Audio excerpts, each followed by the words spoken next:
Hi everyone, welcome back to my channel. If you've never been here before, my name's Elise and I love books. And today we're going to be combining that with one more thing I love, pop music. I just accepted that I'm kind of a cheesy bitch that loves pop music. Yeah. I am not lying. 10 years ago, one of the world's most pristine, unskippable albums graced the earth for the first time, and I'm talking about Emotion by Carly Rae Jepsen. Emotion first released in 2015. It was her third studio album following her Call Me Maybe era that really put her on the map. She actually took a fairly significant amount of time off in between albums, not to stop working, but more so to stop putting a product out. She really took time to write music, produce it, get it to the sound quality she wanted. And I think that Emotion is better for that. I think sonically it is such a well done album. It is cohesive, it's catchy, it's earwormy, it's everything a pop album should be. The thing was, I went into the Disney Channel building and I sat down with the president of Disney Channel and I said, I want to make history. And that's what this is. I was very fortunate to see most of Emotion performed live at the 2018 Lollapalooza set that Carly Rae Jepsen had. Someone gave her a blow-up sword at the end, and that was really fun. So I've definitely been a Carly Rae fan for a while, especially after the release of Emotion. With Emotion, Carly Rae Jepsen kind of became known as an indie darling. The album didn't have the same commercial success as compared to the numbers she did with Call Me Maybe, but it did garner a lot of critical success.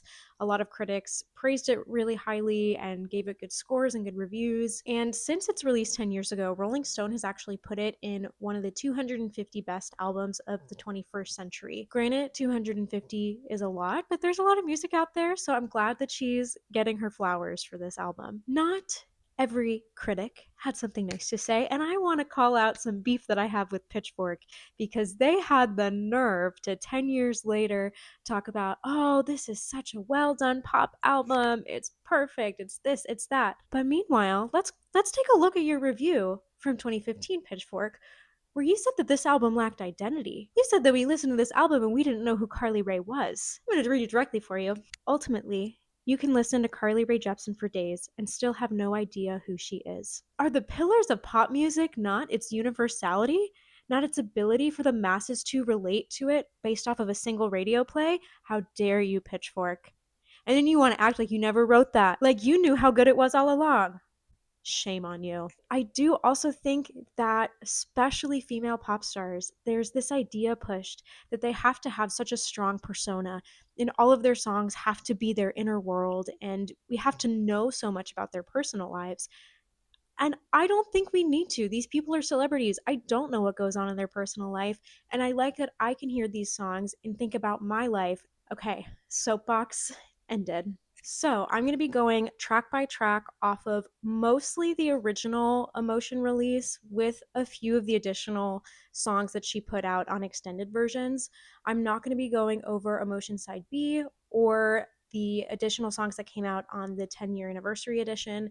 But if you want that video, and I do want to give this preface too, that I keep a few things in mind when I go in for recommendations. I think that there's benefit to recommending well-known titles that people know, because that gives you an idea of who I am as a reader, if we have similar tastes, as well as if you think my recommendations are on par with how you would interpret the song. I also think that it's not very fun to only give well-known recommendations that you've heard a bunch of times. I do want to be able to recommend new titles or lesser-known titles to people. That being said, I have not read every book in the world, and so I can only give recommendations based on books that I've read. I would love for you to tell me what songs you would recommend for these different songs in the comments, because I'm always curious to find new titles, especially ones that remind me of other art that I really love to consume. If you disagree with any of these recommendations, that's totally fine. I'm just a girl. Okay, jumping in to just a phenomenal opening track.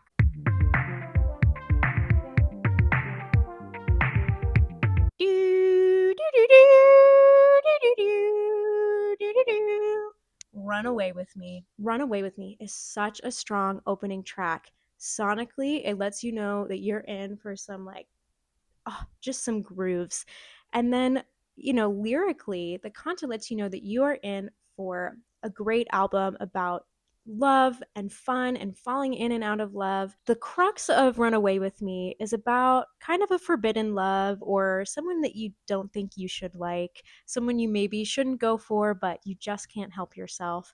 And kind of asking, like, run away with me. Like, let's follow this feeling that we have and see where it takes us, even if all of the signs are pointing to maybe you shouldn't do that. I think that a good recommendation for this book could be any type of Romeo and Juliet type of story, or even a little on the nose, but a good road trip story of literally running away, going on a crazy road trip. And I've got elements.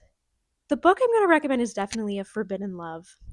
And it's also a little bit of a classic, more of a 20th century classic. But for Runaway With Me, I'm going to be recommending Mrs. Caliban. Mrs. Caliban is about this 1950s housewife who is experiencing a lot of grief, but also a lot of loneliness. She has lost a child as well as a dog. Not on page for anyone who has a hard time with that, but she's grieving these things that she's lost. Meanwhile, her bitch ass husband's cheating on her, and she's, being sad in her kitchen one day, and a little radio announcement, breaking news, a freaking frog man, fish man creature has escaped the local scientific research center.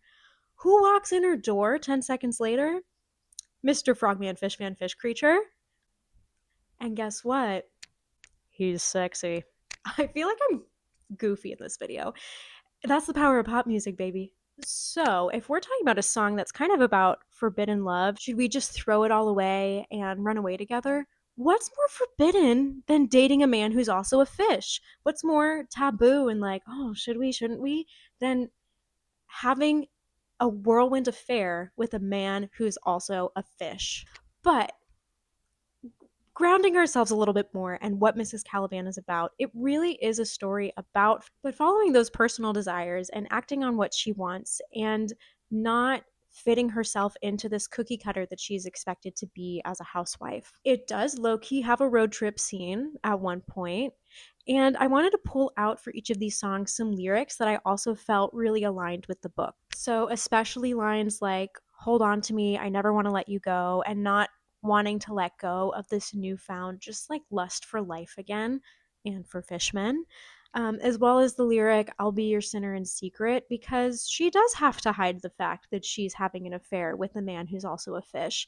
And I think that she has a lot of validity in that. If you want maybe a less conventional recommendation for a forbidden love, Romeo and Juliet type of romance, I highly recommend Mrs. Caliban. It's also really short, so you can knock it out in a day. And if you don't like it, it didn't take up, too much of your time. Next, we have our titular track, Emotion. This this is a song for the yearners. This is a song for just like, all I can do is think about you and think about us and daydream about all of the things that we could be. And I'm feeling the tension. Are you feeling the tension? Should we? Should we? I read a book over the summer that is some of the best yearning that I have ever read. It is just packed full of yearning from both ends of the romantic entanglement. In general, I do think that Emotion gives really good vibes for enemies to lovers, because it does have some of those elements of like, stay away from me, I don't want to be thinking about you, oh but I'm thinking about you. So this one is not quite enemies to lovers, it's more opposing forces to reluctant allies, to forced marriage, to one bed trope to lovers.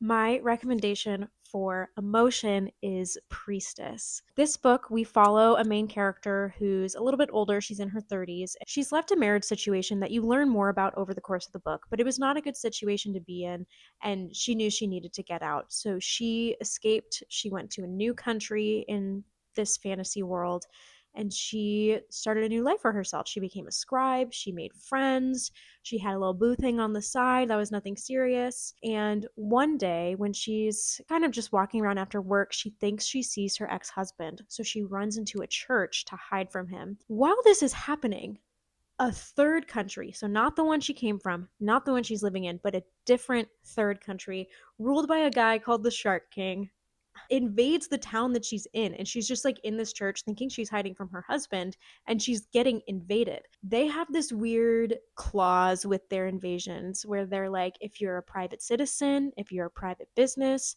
so long as you're inside and off the streets, we're not going to harm you because our problem is with your government. You want to know what's not a private business and what is a government building in the country she's currently living in? Churches. So some of her other friends from the scribe place and some other women who were on the street, they run in because they're like, we got to get inside. And then they're like, oh my gosh, wait, we are about to get either killed or taken captive because we're in a government building. So they're going to think we're government workers. Basically, so they're taken as hostages or prisoners instead of being killed. That's their main focus, is saving their own lives. And these guys are just kind of like, we don't really want to kill you. We don't really want to take you as hostages, but our bosses are going to be like, what's this if you do nothing? And so that's kind of how the story starts off. And I also want to assure you that this is not a hostie romance.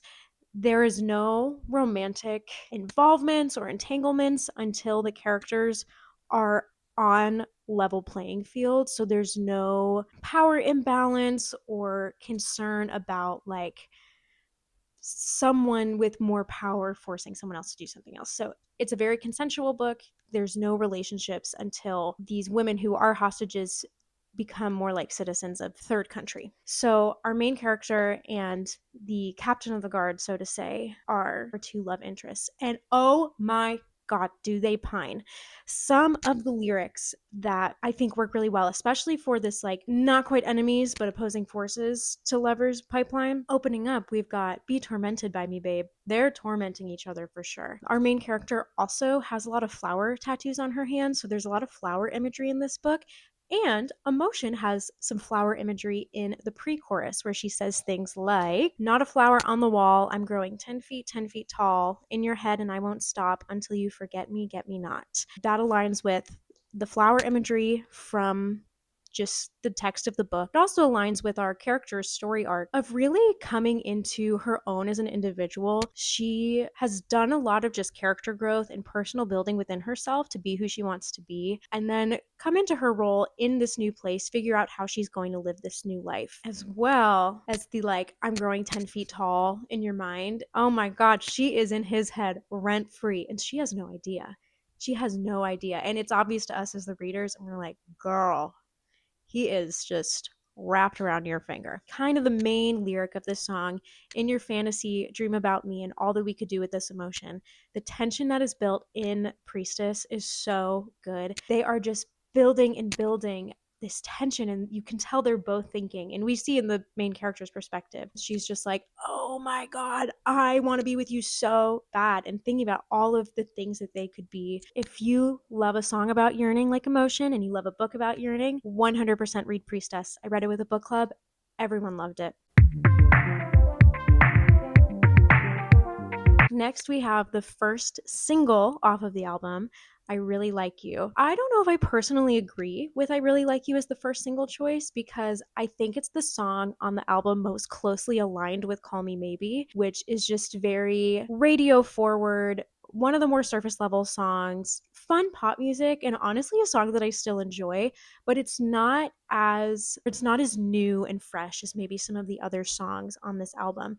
And so I think people who weren't following her as a fan and who were following her releases peripherally, they hear I Really Like You and they're not going to check out the album. Versus I think if they hear Emotion, they hear Run Away With Me, that might make me check out the rest of the tracks because it does have a lot more depth than Call Me Maybe. That being said, releasing I Really Like You and the less commercial success of this album kept her a smaller artist, which I ultimately think was better for her artistry and her career because she gained a lot more of a cult following. I Really Like You is a cheesy, fun pop song. I do think if you're trying to put out a pop forward album, having a cheesy, fun pop song, something to break up and just like, this one's just fun and we're going to dance to it, is important.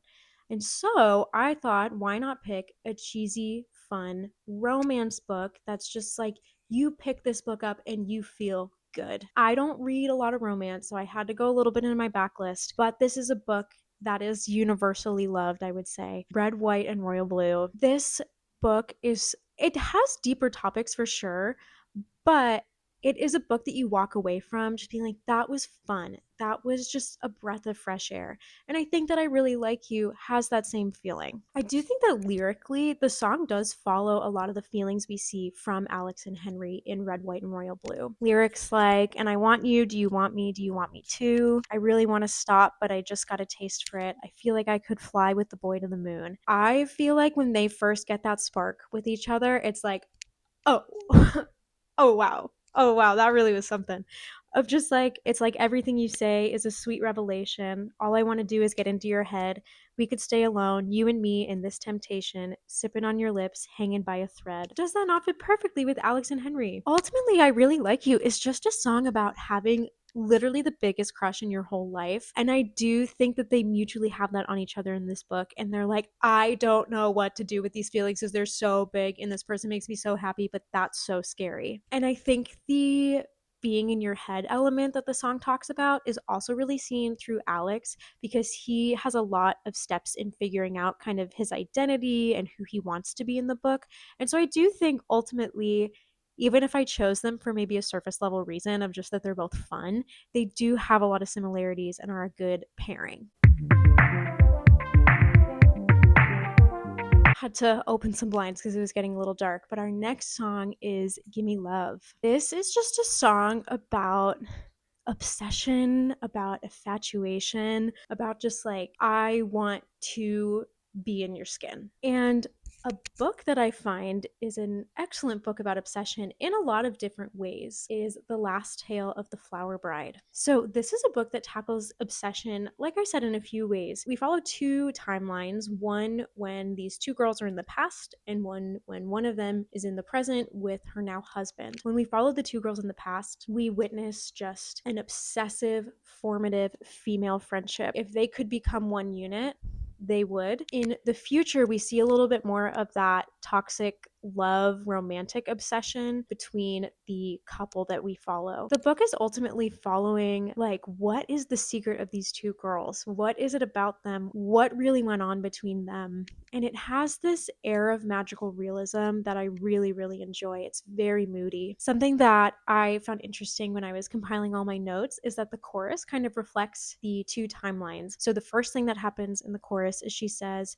I want what I want. Do you think that I want too much? And that feels very much like the girls in the beginning of like, they want the whole world and they're not sure if that's too much to want, but they want it anyway. And then second in the chorus, she says, but I want what I want, but with you, it's what I need. There's a little bit more assuredness of like, you're coming with me. That feels a lot more representative of the couple in the present day timeline of like, I need this love. I need whatever this is we have between us, even if it's toxic. I need it because I want it. And I think that that is a really cool thing to capture, and just cool that the same chorus ties into kind of both timelines. Another lyric I liked that really reminded me of the two girls and their friendship is, and I can't lie, I like the feeling, how you make me shy. I share my secrets and I will not hide. I know that one could be two, one could be two, because they really do share everything together. And like, their girlhood obsessive love for each other is like their greatest treasure and their greatest secret. And they will do and want to do anything they can to keep that the way it is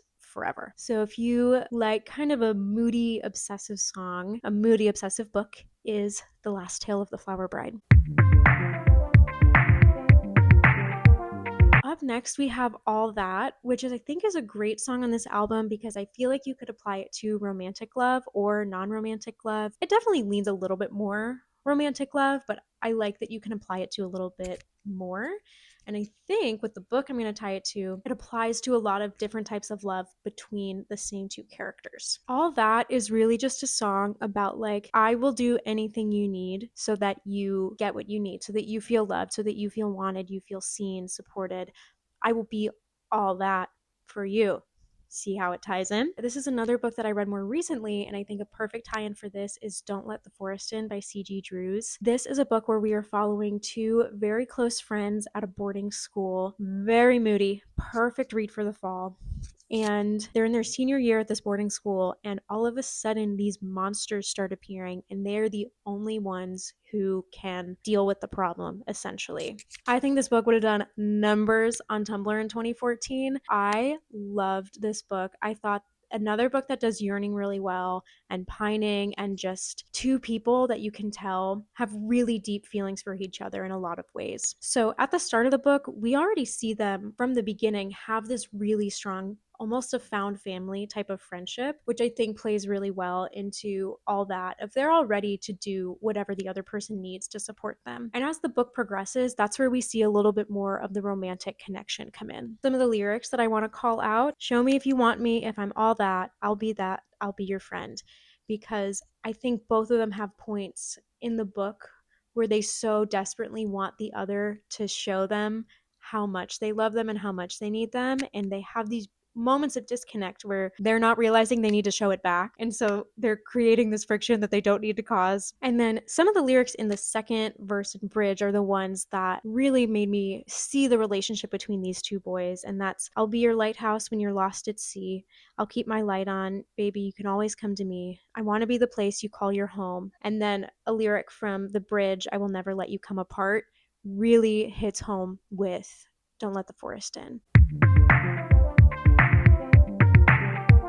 Hey, we move into a little bit more of an upbeat song. This is one of my faves. This is a no skip album for me, so it is hard to pick favorites, but this is one that just through the years has always been in my favorites rotation, I feel like.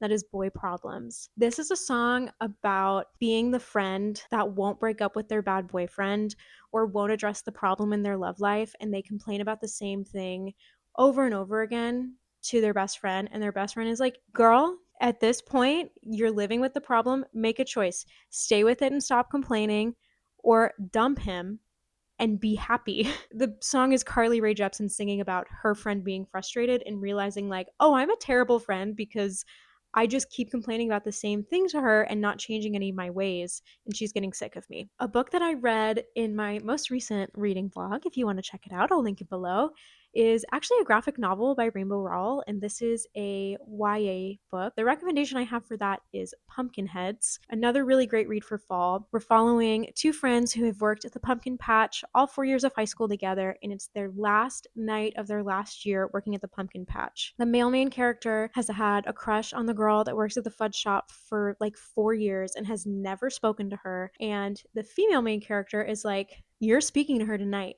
if it's the death of me. Like, I am getting you to speak to this girl, introduce yourself and tell her hi.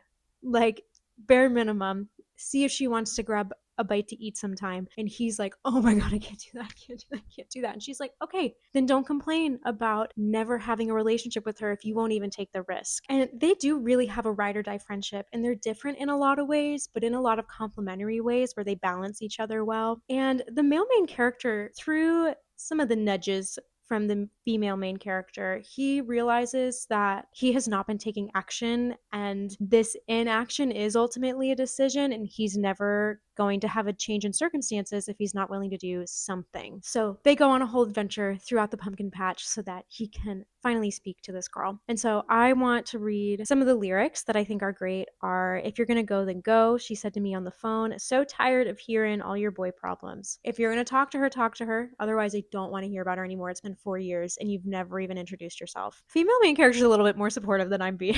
I know she's right, I should not be offended, I know what it looks like from the outside. And then, which this kind of ends up relating to a plot point that rises up: what's worse, losing a lover or losing your best friend? Does he really want to lose his best friend because she's annoyed of him having the same problem and having a choice to do something and choosing not to? Pumpkinheads does have a happy ending. It is a very fun, easy read. It's a great graphic novel, great art, and it's a great song about just two friends trying to navigate some romantic problems together.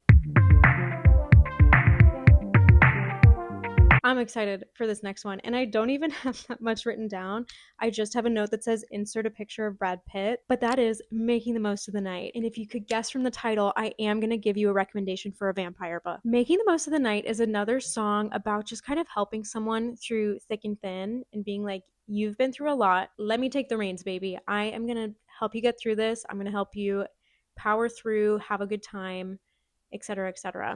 And then it also has a lot of lyrics that I'm like, that's so vampire. And so I will be recommending Interview with a Vampire by Anne Rice. Interview with a Vampire follows a reporter interviewing a vampire, Louis, about his experience. And Louis is kind of detailing how he became a vampire, his journeys over the years. It is the start to a series. I have not continued the series, but I really did love Interview with the Vampire. And I feel like Louis and the first vampire he meets, Lestat, kind of encapsulate making the most of the night, of just like Lestat being like, I'm taking the reins, baby. I'm taking control, and you're just gonna learn from me. You're gonna do what I say, and we're gonna make the most of this vampiric life together. And also, we're in love. Some lyrics. You and me, we've been hanging around for the longest time because vampires live forever. I know when you're down, know what you need to get you high. Obviously, blood. I'll run to your side when your heart is bleeding. Obviously, I do feel like they have just this straw and this pool together of like, even though they have moments in the book where they are a bit antagonistic towards each other, Lestat almost is like a villain at one point. They are just like, oh, the old ball and chain. Okay, gonna go back to that again. Gonna go, like, they can't stay away. And then, of course, the chorus. I know you've had a rough time. Here I've come to hijack you, hijack you. I'll love you while making the most of the night. And just like, I'm going to turn you into a vampire, hijack you, and I'm going to teach you how to be a vampire, and we're going to do it together. And that's my pitch for Making the Most of the Night paired with Interview with a Vampire. Take it or leave it. Okay, next, okay, they're all fun. I love them all. You know that. Your type. This is a song about really liking someone. Carly Rae might even say really, really, really, really liking someone, and feeling like you're not the type of person that they would like back. Just being like, I'm so into you, but you like people who are so different from me.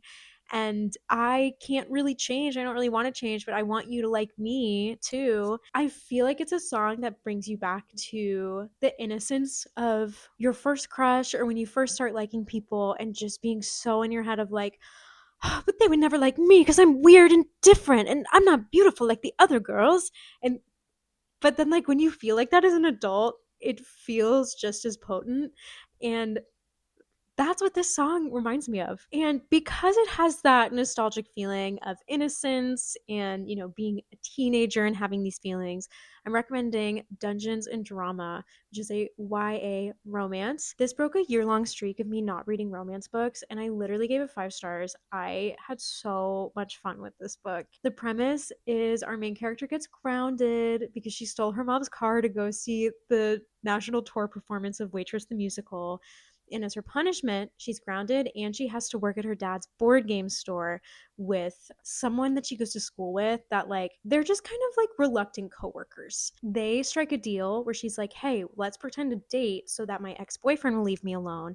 And also because that girl that you like only likes people who were taken, so then we'll get her to like you. You can see where this goes. As this happens, the main character starts to have feelings for him, and she's like, but he wouldn't like me because I'm helping him get the girl that he likes.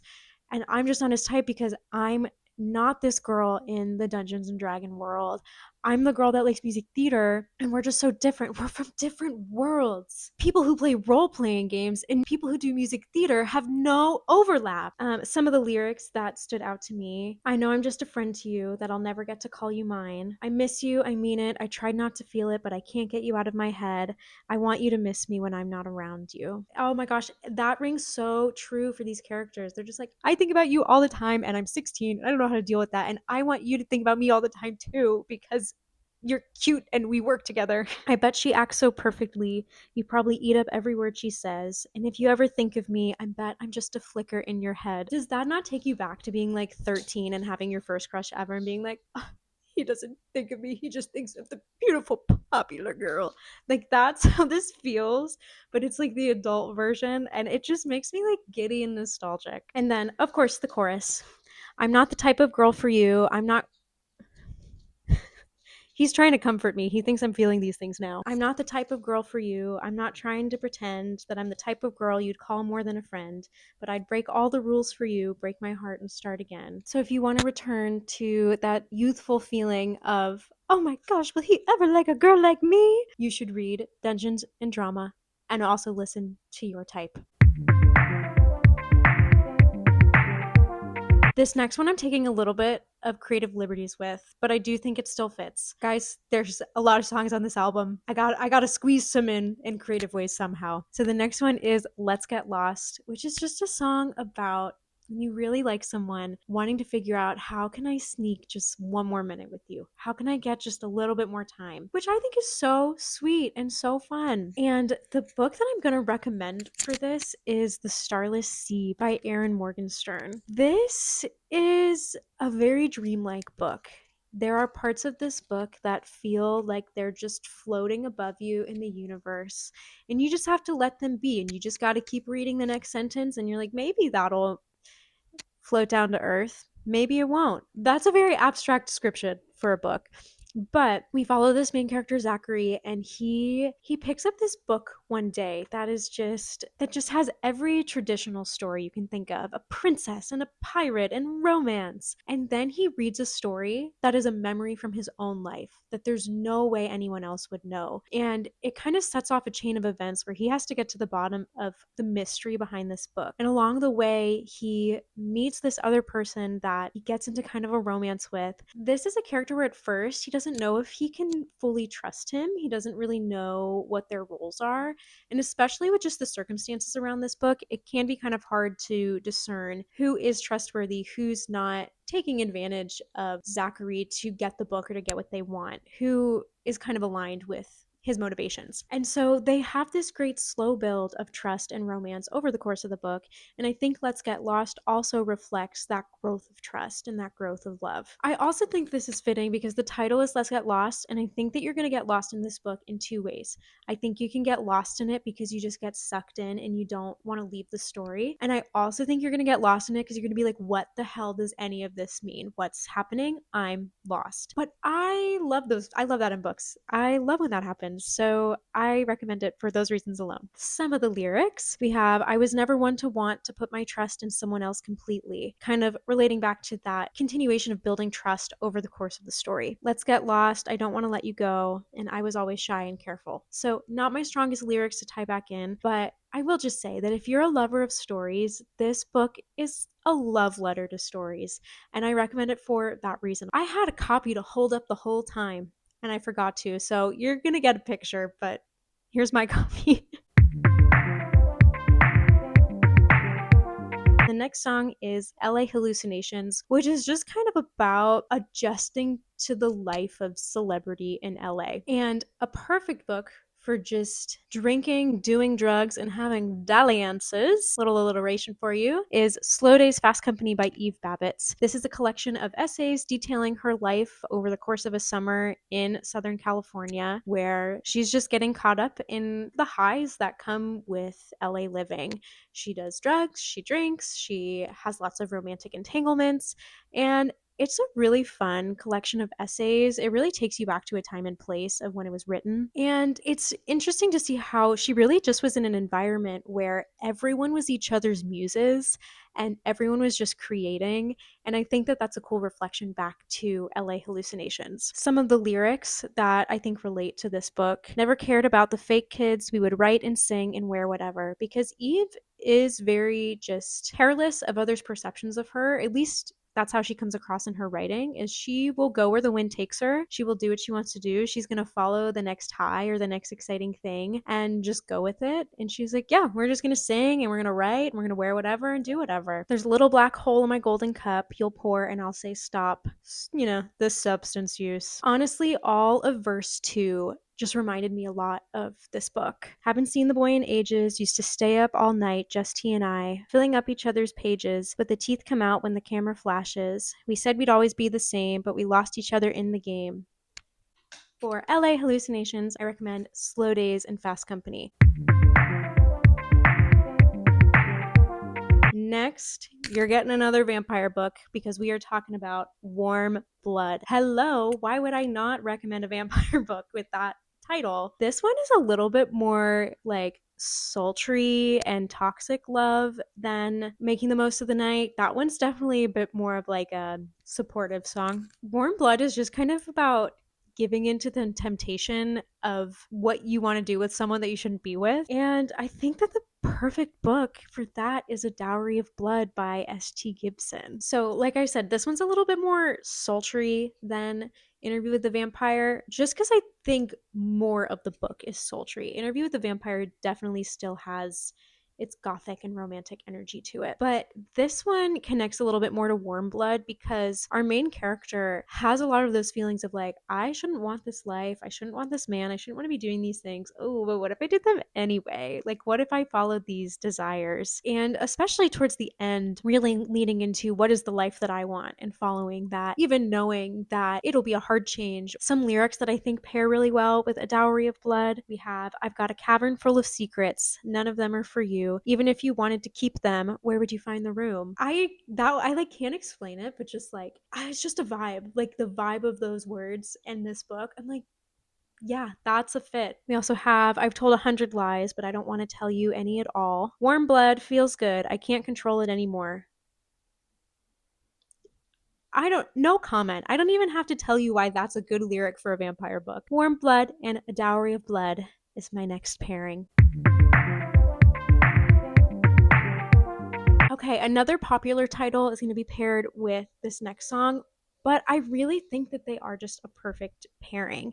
And that's going to be When I Needed You and Normal People. This is a song of like, we could be so great together. Why did we never work? And is that not the essence of Normal People? And it's about reflecting on a relationship and just wishing things could be different, wishing you could align more, and being like, I do wish that I could be what you need, but I'm not going to change because also you've never tried to change for me. So why do I need to do that with in return when you never even asked me to change? Kind of along with that, to quote a line from, no, it's not even one of my favorite movies. It's just specifically one of my favorite scenes in the history of film. And that's a scene from Night at the Museum 2 with Ben Stiller and Jonah Hill, where Jonah Hill says, I'm sorry. No, it's my fault. I No, touched. it takes two opposing forces to cause friction. Can you just it takes two opposing forces to cause friction. Oh my God. I quote that just like to myself. It does take two opposing forces to cause friction. And with Marianne and Connell, you guys are two opposing forces. This is not a one-sided friction. And I think that that really relates well to When I Needed You. So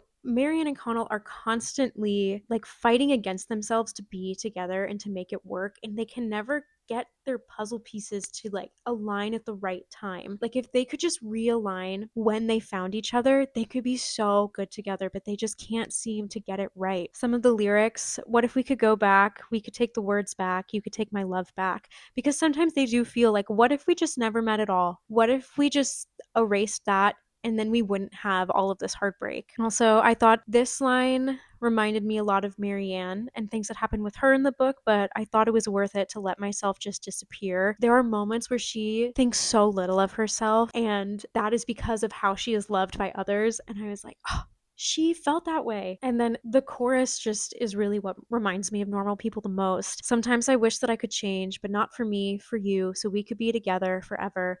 But I know that I won't change for you, because where were you for me when I needed someone, when I needed you? And like, again, no comment. I feel like that fits so perfectly with Normal People. And then lastly, this one reminded me of the moments where they do click, where like they finally get it right for these small moments. You kissed me like a sunrise. I feel it through my forehead. I felt it like a goodbye. I'm not myself. Hello. Oh my gosh. That is like, I remember there's a scene where they're in college and like they spent the night together and they like wake up in each other's arms. You kiss me like a sunrise and I feel it like a goodbye. Oh my God. Twist the knife. Oh my God. So anyway, When I Needed You, Normal People, God Tier pairing. Okay, this next one's kind of silly.